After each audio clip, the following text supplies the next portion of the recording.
luar, tersulit, terjauh, ini yang kita prioritaskan. Ada nelayan yang memiliki kemampuan, feelingnya sangat tinggi sekali. Oh, dalam kondisi seperti ini enggaklah kami bisa melampaui atau kemudian bisa nyebrang lautan itu. Semua elemen masyarakat ini betul-betul memiliki komitmen sebagai warga negara untuk menentukan calon-calon baik di tingkat eksekutif ataupun di legislatif.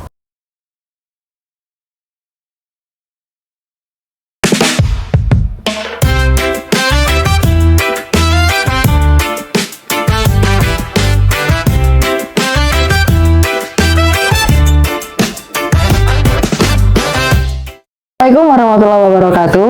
Halo teman pemilih, selamat datang di Dalna Podcast bersama saya Rahma. Dan di episode kali ini kita akan membahas terkait peran penting logistik dalam mengawal pemilu.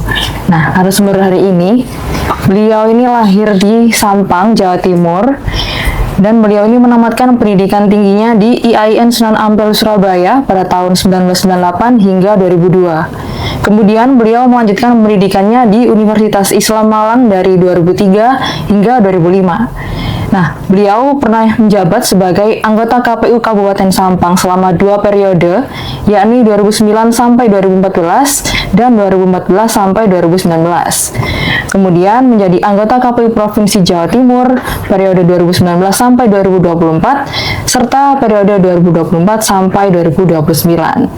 Nah, langsung saja kita sambut narasumber kita hari ini, anggota KPU Provinsi Jawa Timur, Divisi Perencanaan dan Logistik, Bapak Miftahur Rozak. Selamat datang, Bapak. Alhamdulillahirrahmanirrahim. Bagaimana kabarnya hari ini, Pak? Sehat? Alhamdulillah sehat walafiat. Alhamdulillah sehat. Mbak Rahma gimana? Alhamdulillah sehat, Pak.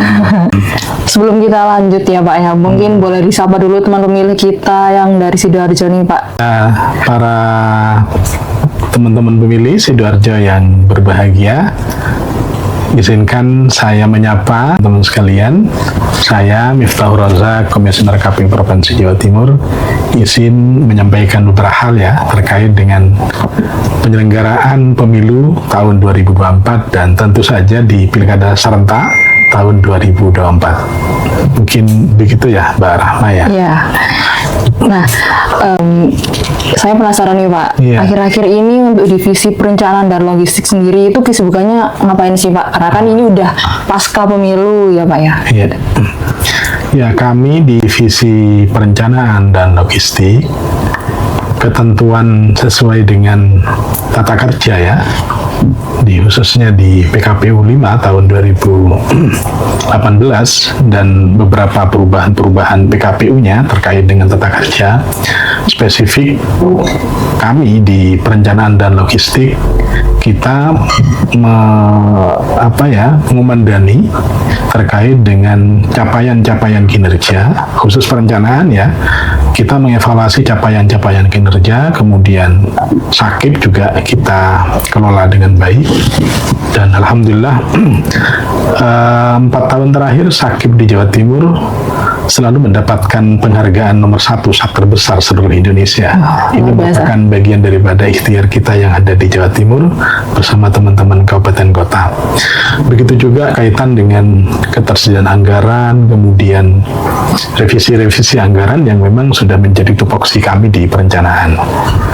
Itu di perencanaan, sedangkan di logistik pasca di pemilu ini kita konsentrasi kaitan dengan pemusnahan logistik baik pemilu ataupun di pilkada serentak tahun 2024. Alhamdulillah per hari ini untuk pemusnahan logistik baik itu surat suara, kemudian kotak dan bilik itu kan sudah 98% ini sudah selesai, menyisakan 1 kota ya, yakni di KPU Kota Blitar, karena kemarin pasca melaksanakan lelang ada wan prestasi ya dari pemenang, sehingga kemudian kita minta pengajuan untuk permohonan lelang ulang untuk kemudian diproses 2 bulan ke depan, insya Allah sudah selesai semuanya.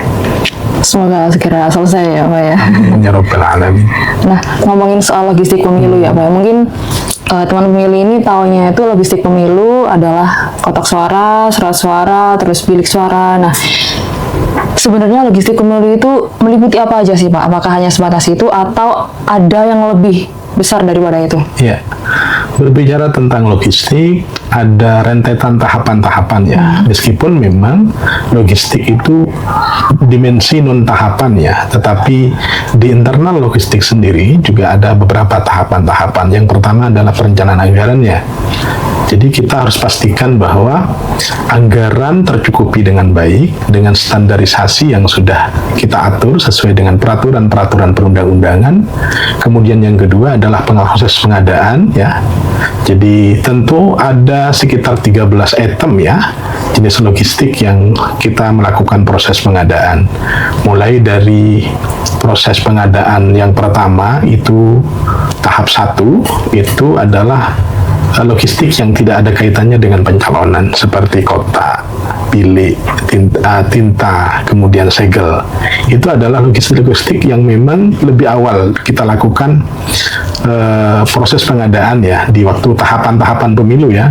Sedangkan untuk jenis logistik sisanya di luar 4 logistik itu dari 13 item itu dilaksanakan proses pengadaannya di tahap kedua seperti surat suara, kemudian beberapa formulir, kemudian beberapa daftar pasangan calon. Itu merupakan bagian daripada pengadaan logistik di tahap kedua yang ada kaitannya dengan pencalonan. Pasca penetapan pasangan calon, maka item-item selain yang 4 itu prosesnya dilakukan di tahap kedua.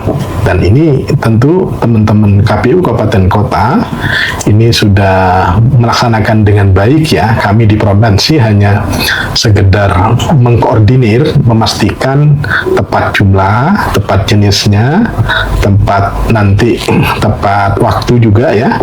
Dan tentu aspek efisiensi anggarannya juga harus betul-betul menjadi prinsip utama di dalam proses-proses pengadaan. Nah, pasca itu distribusi ya. Nah, distribusi ini penting untuk kemudian ada skala prioritas kaitan dengan beberapa 3 daerah T. Luar, tersulit, terjauh, ini yang kita prioritaskan. Maka seperti kabupaten kota yang memiliki kepulauan seperti Sumeneb, yang memiliki 9 kecamatan kepulauan, ini menjadi prioritas proses pengadaannya dan distribusinya. Kemudian di Gresik ya, kemudian di Sampang itu ada 1 pulau, kemudian di kota Probolinggo juga ada pulau ya, termasuk kemudian ada beberapa kabupaten kota yang memiliki daerah yang terpencil, yang tidak dapat dijangkau oleh kendaraan biasa, baik bermotor apalagi yang roda 4 ya, sehingga kemudian menggunakan kuda yang kemudian menjadi salah satu media sarana kita untuk kemudian ngangkut logistik itu. Nah, sejauh ini alhamdulillah saya sangat bersyukur sekali di proses pelaksanaan pemilu tahun 2024 dan di pilkada 2024 kemarin tidak ada yang kemudian pemilunya dan pilkadanya tertunda gara-gara logistiknya tidak sampai tepat waktu. Jadi kita pastikan meskipun ada pulau-pulau terjauh, terpencil di Sumeneb ya, ada ini Sapekan ya atau Masa Lembu itu butuh 24 jam prosesnya. Dan itu tantangannya tidak hanya waktu saja, tetapi tantangan ombak luar biasa karena medannya medan laut ya, yang harus beradaptasi. Kita juga harus bisa melakukan komunikasi dan koordinasi dengan pihak lain, salah satunya adalah BMKG, Dinas Perhubungan ya. Mitra kita sejauh ini luar biasa, teman-teman pihak keamanan dalam hal ini kepolisian dan TNI memfasilitasi untuk kemudian melakukan pendampingan, begitu juga pemerintah daerah, baik di tingkat provinsi ataupun di tingkat kabupaten kota. Dan alhamdulillah saya mengapresiasi kerja keras daripada teman-teman KPU kabupaten kota, karena mereka lah ujung tombak daripada proses logistik sampai tepat waktu, sehingga pelaksanaan daripada pemilu dan pilkada tepat waktu, baik itu di tanggal 14 Februari 2024 yang lalu ataupun di tanggal 27 November tahun 2024. Saya apresiasi dan tentu sangat berterima kasih kepada kerja keras, atensi dan komitmen daripada teman-teman KPU Kabupaten Kota, karena semua logistik itu meskipun Pilgub ya pengelolaannya secara teknis berada di KPU Kabupaten Kota. Kami yang di provinsi lebih pada aspek koordinasi, mengkoordinir, mensupervisi dan monitoring, memastikan semua jenis itu ada, terpenuhi, jumlahnya tepat sesuai dengan jumlah TPS dan DPT yang ada di masing-masing TPS. Kita bayangkan di pilkada kemarin ada sekitar 61.751 TPS ya, belum lagi yang sebelumnya di pemilu lebih banyak lagi ya jumlah TPS. Ini tidak bukan pekerjaan yang sederhana sekali. Bahkan kita punya program pada waktu pilkada, Pilgub Jawa Timur dengan Pil Bupati, Pil Wali, ada distribusi serentak nasional yang kemudian mendapatkan penghargaan rekor muri dunia ya.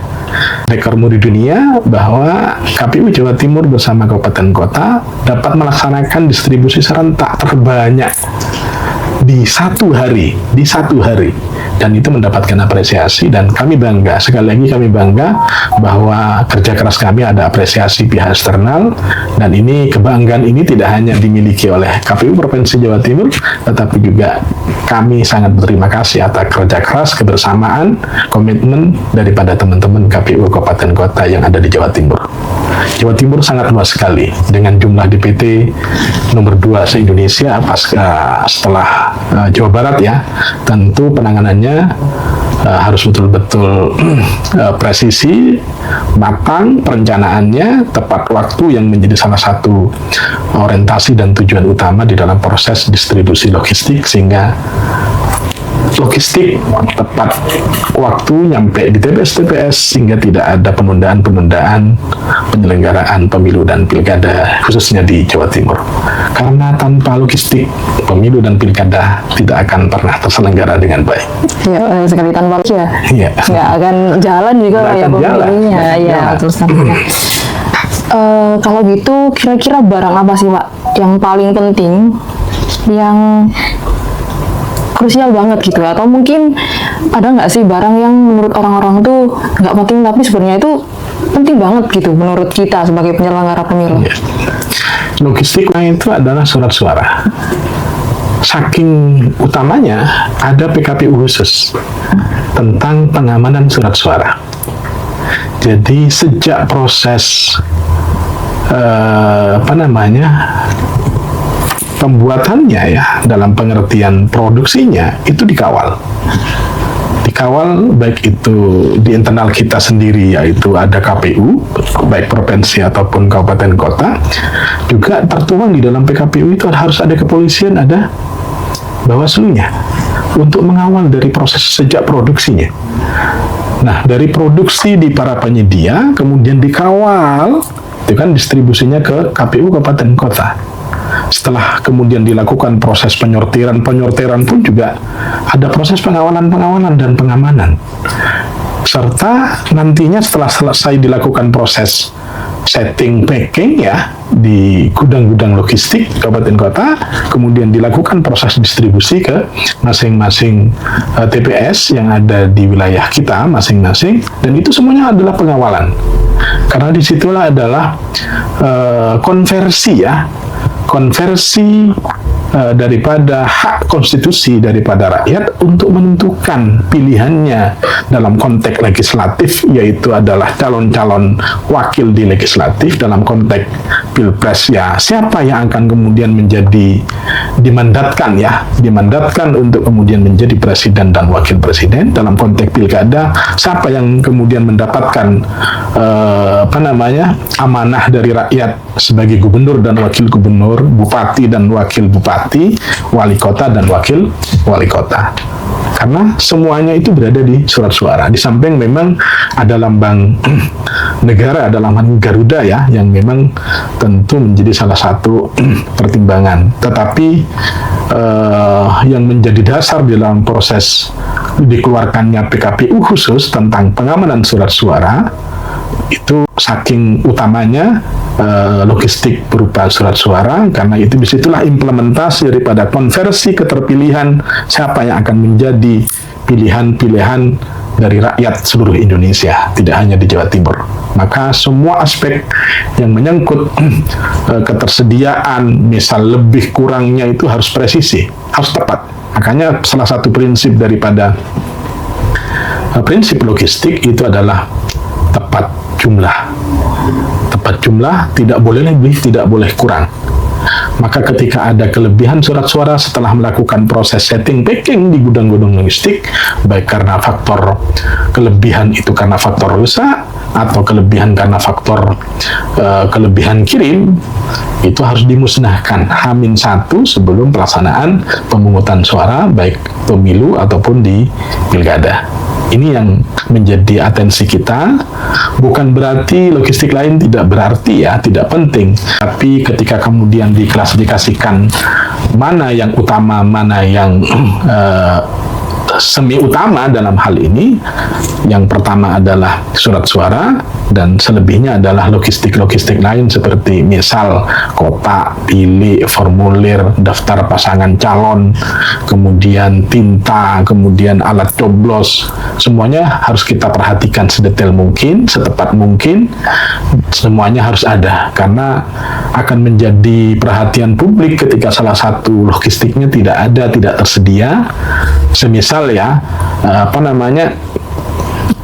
untuk difabel itu kan ada, untuk tunanetra itu kan ya, untuk kemudian kita fasilitasi setidaknya ada satu untuk kemudian kita siapkan alat coblos, kemudian surat suara untuk disabilitas ya, yang memang sudah menjadi perhatian di ketentuan peraturan perundang-undangan. Begitu, Mbak. Berarti suara itu dari awal produksinya pun sudah diawasi sama pihak, dikawal pengamanannya. Betul, sampai distribusinya pun juga ada pengawalan. Betul. Sampai kemudian melakukan proses pemungutan dan penghitungan di TPS, naiknya dikembalikan kepada kecamatan ataupun desa, bahkan kemudian di tingkat kabupaten, itu juga sama-sama dikawal. Setidaknya minimal itu adalah pihak kepolisian dan teman-teman dari Bawaslu. Itu standar minimal. Belum lagi ada beberapa pengawalan lain, misal dari saksi-saksi ya, dari partai politik ataupun pasangan calon dalam konteks penyelenggaraan pilkada, baik pilgub ataupun pilbub dan pilwali. Dan ini jadi pengetahuan baru juga buat pemilih. Betul. Dan juga buat saya sih, Pak. Yeah. Karena saya juga baru tahu kalau produksinya pun dari awal itu dikawal gitu. Saya tahunya ya ketika sudah pencoblosan terus mau dikirim ke kecamatan itu baru dikawalnya tuh di situ gitu. Tapi ternyata sudah dari awal tuh dikawal. Betul, sudah dikawal sejak proses produksinya. Jadi penyedia pun ketika proses produksi tidak boleh lebih mencetak. Misal ya, di Kabupaten Sidoarjo jumlah DPT-nya sekitar 1,4 misal ya. 1,4 sekian, harus presisi, jumlahnya harus tepat.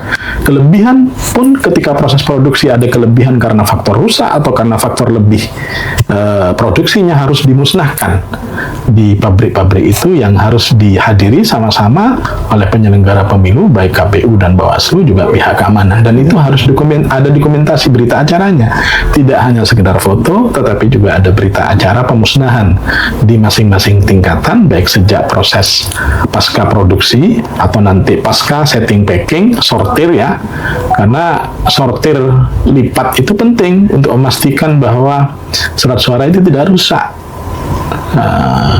Sortir lipat itu kita lakukan untuk memastikan tidak kurang setiap TPS-nya. Belum lagi ketika di pemilu ya ada 5 surat suara, jadi ada presiden, ada DPR RI, ada DPD itu kan, kemudian DPRD provinsi, kemudian DPRD kabupaten kota. Semuanya juga harus memastikan semuanya tepat jumlah, tepat jenisnya, tepat sasaran.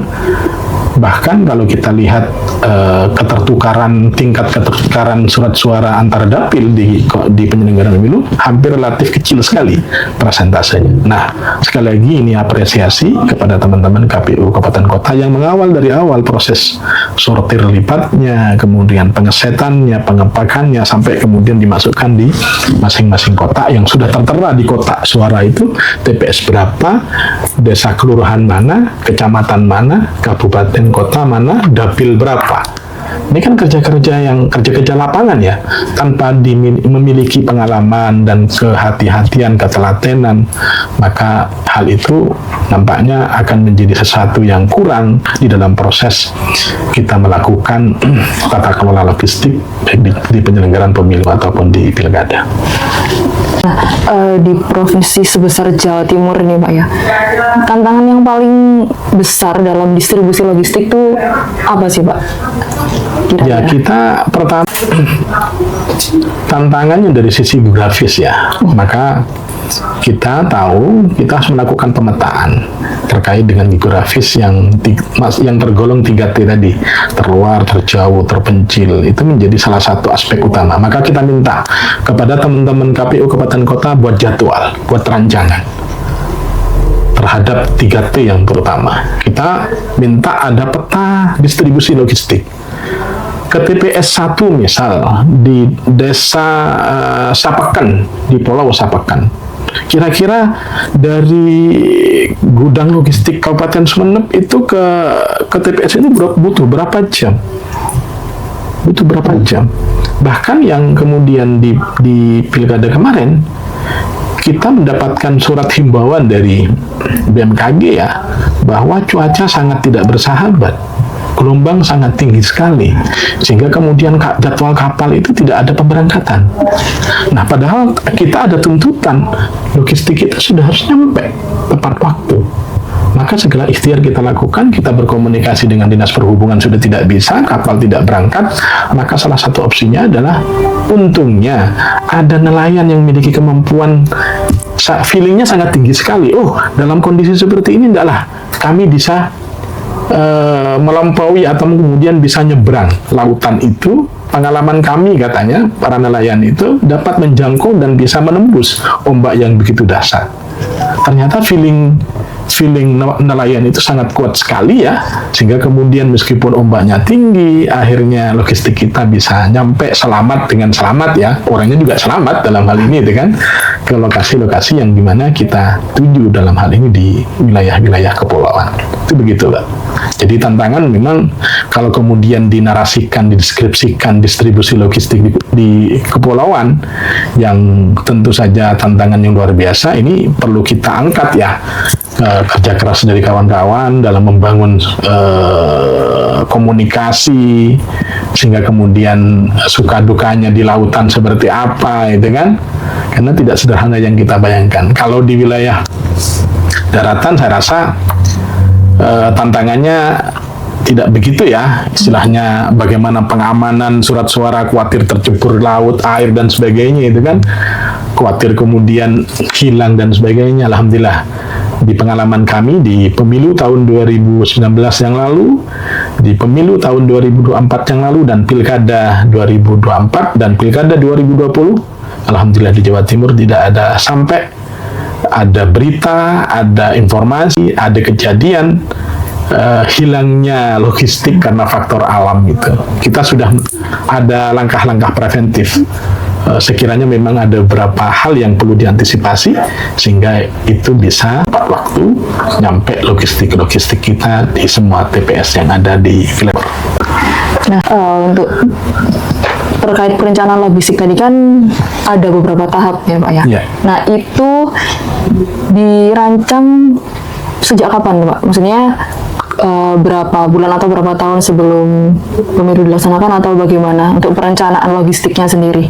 Ya, kita di tahapan-tahapan pemilu ataupun tahapan pilkada ada dua tahapan ya, ada tahapan persiapan, ada tahapan penyelenggaraan. Nah, perencanaan anggaran dan program itu masuk di tahapan persiapan. Tentu tahapan persiapan itu berada di awal-awal tahapan pemilu, awal-awal tahapan pilkada. Kita tahu bahwa untuk tahapan pemilu itu durasi waktunya minimal adalah 20 bulan. Maka kalau kita hitung 20 bulan dari sebelum tanggal 14 Februari tahun 2024, sekitar bulan Juni ya tahun 2022. Maka sejak itulah kemudian kita sudah merampungkan, mengusulkan, melakukan perancangan anggaran kaitan dengan beberapa kebutuhan logistik. Dan itu pun kita selalu evaluasi dalam tiap semester ya, untuk memastikan pertama ketersediaan anggarannya sesuai dengan kebutuhan jenis-jenis logistik, yang kedua ketepatan standar biayanya. Khawatir kemudian anggarannya, perencanaannya terlalu tinggi, ini akan menjadi sebuah temuan. Maka agensi itu melakukan beberapa review. Rancangan anggaran dari teman-teman Kapkota dimasukkan ke kita mereview. Khawatir kemudian terlalu besar, bahkan terlalu kecil terkait dengan anggaran yang dirancang, kita evaluasi. Begitu juga di proses pelaksanaan pilkada. Kalau pilkada ini kan 10 bulan semua tahapan sampai pemungutan suara, maka awal tahapan di pilkada serentak tahun 2024 yang lalu adalah bulan Februari ya. Maka sejak Februari teman-teman sudah merancang dengan baik kebutuhan anggarannya untuk kebutuhan semua jenis-jenis logistik, itu sudah harus diusulkan, sehingga pemerintah daerah dalam hal ini bisa memberikan perhatian untuk difasilitasi ketersediaan anggarannya secara kumulatif. Karena ketika berbicara anggaran, ada sekitar 28 komponen anggaran yang harus kita perhatikan, tidak hanya logistik saja kan.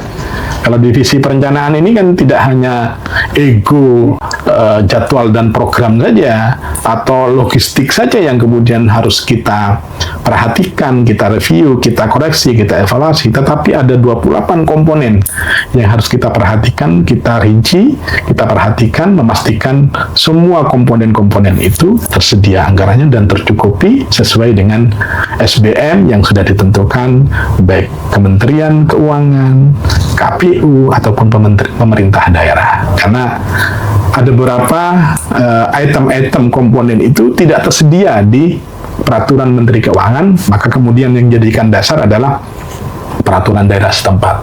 Itu yang kemudian menjadi menjadi penting perencanaan anggarannya terhadap semua jenis-jenis logistik terhadap penyelenggaraan pemilu dan pilkada. Di situ, Mbak. Oke. Jadi berbicara tentang, kembali lagi ke geografis Jawa Timur tadi ya Pak ya. Lantas hal apa yang paling penting untuk menjaga distribusi logistiknya itu tetap sesuai sama timeline? Karena kan tadi seperti yang kita tahu geografis di Jawa Timur itu berbeda-beda gitu. Ada yang harus menyeberangi lautan, terus juga yang kalau daratan kan permasalahannya juga beda. Itu seperti apa Pak? Ya, perlu kita minta teman-teman ini membuat jadwal timeline distribusi logistik. Itu yang pertama, dengan memprioritaskan di 3 daerah T tadi, terluar, terjauh, tersulit, kira-kira membutuhkan durasi waktu berapa jam, berapa hari. Bahkan kemudian kayak di Sapeken atau Masalembu itu masih ada pulau lain. Antara pulau itu dengan Jawa Timur, dengan Madura, kayaknya lebih dekat dengan Pulau Sulawesi Selatan, gitu kan. Nah, ini yang harus kita pastikan timeline-nya. Nah, ini yang kemudian kita minta skala prioritas. Jadi jauh-jauh hari, maka sejak proses pengadaan kita prioritaskan ya proses-prosesnya untuk kemudian memastikan bahwa tahapan logistik, khususnya distribusi logistik itu tepat waktu sesuai dengan H-1 sudah berada di seluruh TPS-TPS yang sudah tersebar di titik koordinat yang sudah ditentukan oleh teman-teman KPU Kabupaten Kota. Itu begitu.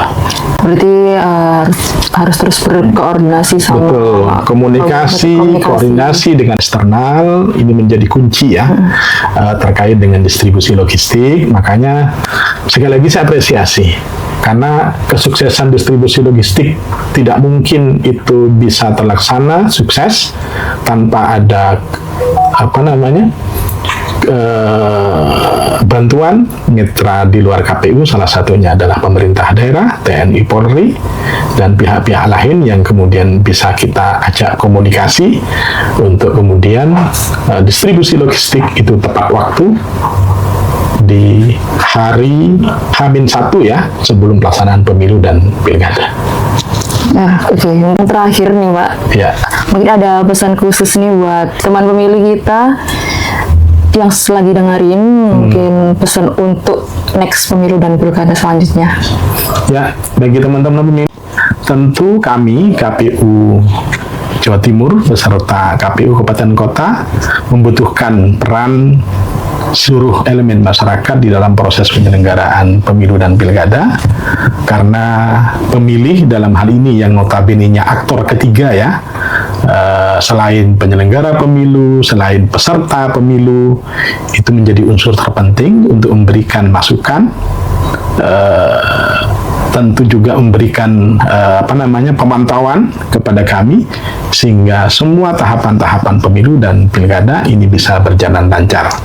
Dan yang terakhir tentu kami mengajak untuk seluruh elemen masyarakat yang memiliki hak pilih itu nanti bisa ikut serta di dalam melakukan pemungutan suara ya, tentu di tahun-tahun mendatang, di siklus 5 tahunan yakni di pemilu ataupun di pilkada, karena dengan keterlibatan hadir secara langsung di TPS ini bukti semua elemen masyarakat ini betul-betul memiliki komitmen sebagai warga negara untuk menentukan calon-calon baik di tingkat eksekutif ataupun di legislatif. Saya rasa itu menjadi sesuatu yang penting bagi teman-teman pemilih, teman-teman masyarakat yang ada di wilayah Jawa Timur, khususnya di Kabupaten Sidoarjo.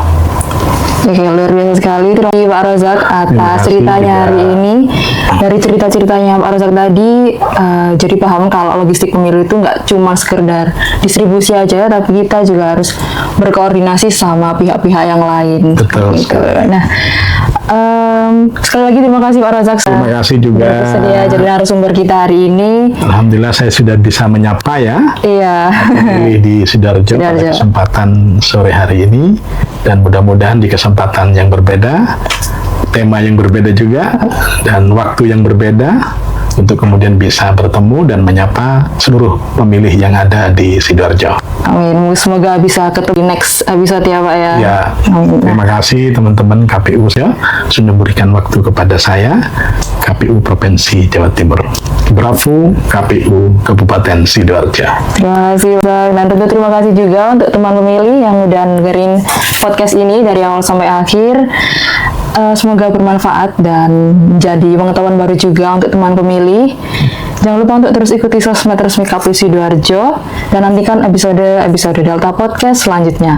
Saya Rahma pamit undur diri. KPU Sidoarjo selalu di hati. KPU Sidoarjo. Terima kasih. Wassalamualaikum warahmatullahi wabarakatuh. Assalamualaikum warahmatullahi wabarakatuh.